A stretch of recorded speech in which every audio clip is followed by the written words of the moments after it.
Hey, so I had to go to court today at home, of course, working from home because of COVID. And I had a suit on because you still got to wear a suit when you go to court, even from home. And I said, let me take advantage of this again and maybe do a bonus TQ Talks. This is number 4, I believe, the second one for this week.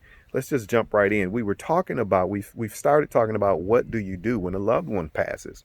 And last week I talked about, or at least this week earlier, talked about one of the most important things to do is to stay together and not fight. And that's significantly important.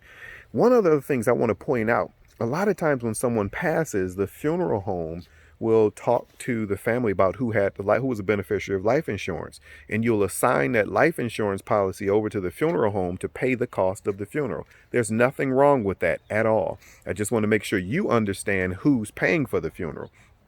If you are the beneficiary of the life insurance policy and you sign that policy over to the funeral home, you paid for the funeral.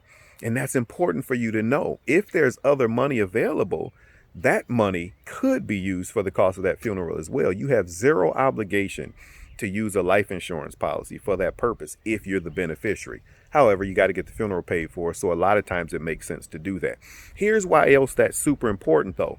If a probate case happens for that person who passed, because there was, the person didn't have the right kind of documents in place, or even if they did have the right kind of documents in place and there's a trust involved, for example, you're entitled to being reimbursed personally for the cost of that funeral because you used your life insurance proceeds to pay the cost of the funeral.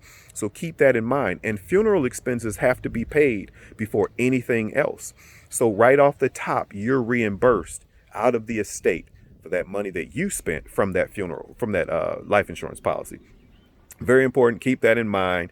Make sure you know what you're doing at that time. I know it's a tough time when you've lost a loved one, as I said earlier in the week. We have as well.